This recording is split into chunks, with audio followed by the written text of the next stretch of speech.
Hey guys, welcome to another vlog.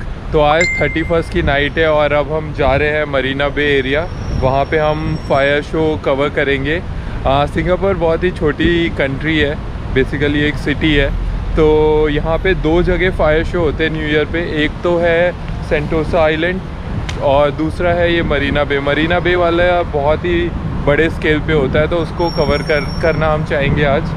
और आज काफ़ी सारे रोड ब्लॉक्स हो जाते हैं, तो बसेस उन रोड्स पे बंद हो जाती है क्योंकि बहुत रश होता है, सब लोग वहाँ जाते ही जाते हैं। तो हमने सोचा है कि हम वॉक करके जाएंगे क्योंकि अभी शेफाली अपने ऑफिस से फ्री हुई है और इसका ऑफिस बहुत ही पास है मरीना बे से, और एटलीस्ट 25 मिनट्स लगेंगे बाय वॉक क्योंकि कोई MRT स्टेशन पास नहीं था। तो हम वॉक करके जा रहे हैं और आई गेस हम अराउंड 10 to 20 वहाँ पहुँच जाएंगे 1 hour 30 minutes पहले। पर वहाँ पे पूरा फुल हो जाएगा और जब सेक्शंस फुल होने लग जाते हैं तो वो लोग बैरिकेड लगा के उस एरिया को बंद कर देते हैं। तो हम चाहेंगे कि हमें कोई अच्छा एरिया मिल जाए ताकि हम अच्छे से उस फायर शो को कवर कर सकें।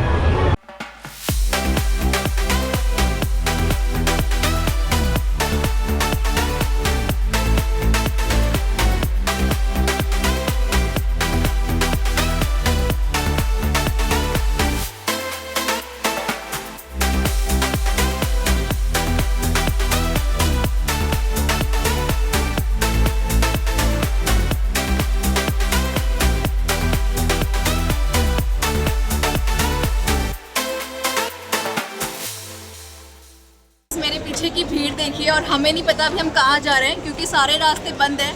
तो जहाँ जहाँ भीड़ जा रही है हम भी उसे फॉलो करते करते उनके पीछे पीछे जा रहे हैं।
और आई होप आपको ये फायर शो बहुत अच्छा लगा होगा। तो हम यहाँ पे काफ़ी जल्दी आ गए थे अराउंड 10:30 और तब से हम ये शो देख रहे हैं। मेरी तो सच में गर्दन में दर्द हो गया देखते देखते कि मेरी तो हाइट भी छोटी है, बट हमने बहुत इन्जॉय किया। और मैंने फ़र्स्ट टाइम इतना अच्छा इन्जॉय किया क्योंकि जो मेरा फ़र्स्ट टाइम था सिंगापुर में, तो मैं इस मरीना बे सैंड्स के पीछे थी, तो मुझे फायरवर्क इतना अच्छा दिखा नहीं था, बट आज मैंने थॉरली इन्जॉय किया है। तो फाइनली हमने फायर शो देख लिया। अब हम घर जा रहे हैं। शेफाली का कल ऑफिस है, तो अभी हम रात को कहीं पार्टी नहीं कर सकते। और आज मैं आपको एक इंटरेस्टिंग बात बताता हूँ जो सिंगापुर गवर्नमेंट की मुझे बहुत अच्छी लगी। फ़र्स्ट ऑफ़ ऑल ये लोग क्राउड को कैसे मैनेज करते हैं। तो ये पूरे एरिया को, मरीना बे एरिया को 3-4 जोन में डिवाइड कर देते हैं। तो सबसे पहले इनर सर्कल फिल होता है, उसके बाद बैरिकेडिंग हो जाती है, फिर उसके बाद नेक्स्ट आउटर सर्कल फिल होता है, उसकी बैरिकेडिंग हो जाती है, फिर उसके बाद वाला आउटर सर्कल। तो जो लेट आएंगे वो सबसे बाहर खड़े रहेंगे, जो सबसे पहले आएंगे वो अंदर होंगे। सेकेंड, क्योंकि लोग जो बहुत पहले आते हैं वो 6 बजे तक आ जाते हैं। तो अब जो बंदा 6 बजे तक आया उसको अगले 6 घंटे तक कैसे एंगेज रख सकते हैं। तो शुरू में तो वो हर 1 घंटे में फायर शो करते हैं, मतलब 6 o'clock करा, 7 o'clock करा, 8 o'clock करा। फिर जब उसके बाद 10-12 के करीब आते रहते हैं तो ये लोग इंटेंसिटी और फ्रीक्वेंसी बढ़ा देते हैं। फिर हर 15 मिनट में शो कर फायर क्रैकर बंद करते हैं, तो क्राउड पूरा एंगेज रहता है इसमें। तो कोई भी बोर नहीं होगा, अगर वो 6 बजे भी आया तो वो बोर नहीं होते हैं। तो ये चीज़ अच्छी लगी मुझे।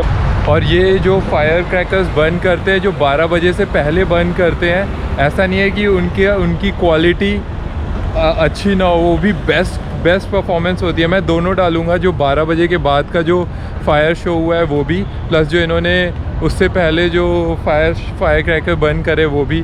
तो आप देख सकते हैं कि दोनों की इंटेंसिटी, क्वालिटी सब मतलब अप टू द मार्क है। ऐसा कुछ भी नहीं है कि पहले वाले इतने अच्छे नहीं हैं। तो ये मतलब अगर कोई 12 बजे तक नहीं रह सकता है यहाँ पे, तो वो पहले के भी जो फायर शो हुआ है उसको देख के भी उसको उतना ही मज़ा आएगा जितना 12 बजे के बाद फायर शो हुआ है उसको देख के। आपको एक बात बताती हूँ, तो लास्ट ईयर सिंगापुर में न्यू ईयर के दिन बहुत हैवी रेन हो रही थी, और फिर भी लेकिन गवर्नमेंट ने सारे क्रैकर्स बर्न करे, और इतनी हैवी रेन में भी एक भी पैटर्न ऊपर नहीं बन रहे थे। बट लोगों का जोश भी देखिए, सब पहुँचू और सब रेन कोट, सब अम्ब्रेला लेकर आए थे। और आज जितना क्राउड था उससे भी ज़्यादा डबल क्राउड था उस दिन।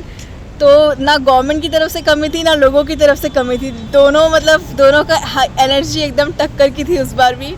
और लोग यहाँ पे ऐसे पागल हैं न्यू ईयर में, तो सब अच्छे से सेलिब्रेट करते हैं, साथ में सेलिब्रेट करते हैं। और फायरवर्क्स के लिए तो इनका लेवल अलग ही होता है एनर्जी का।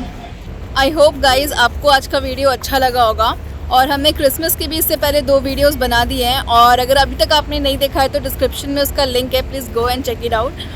और अब हम लोग कैब ढूंढ रहे हैं क्योंकि काफ़ी लेट हो गया है, और यहाँ पे बस तो चलना बंद हो गई है। MRT चल रही है, बट हमारे घर के पास कोई भी MRT स्टेशन नहीं है, आई मीन मेट्रो। और अब देखते हैं क्या और ऑप्शन है हमारे पास। या तो हमें थोड़ा और आगे जाना पड़ेगा और वहाँ से कैब, ऊबर या गोजैक, यहाँ पे गोजैक चलती है, वो बुक करना पड़ेगा। तो आज का व्लॉग फिर मैं यहीं पे एंड करती हूँ। आई होप आपको पसंद आई होगी ये वीडियो। लाइक करिएगा, सब्सक्राइब करिएगा हमारे चैनल को, और अपने फ्रेंड्स एंड फैमिलीज़ के साथ शेयर करिएगा। Till next video, bye bye.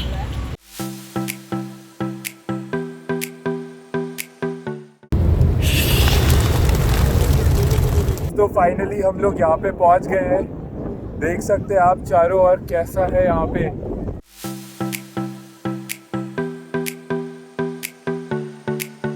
ऐसा मुझे तो स्वदेश वाली फीलिंग आ रही है। स्वदेश में जब शाहरुख खान बोट से जा रहा होता है, बिल्कुल वैसे ही लग रहा है आज।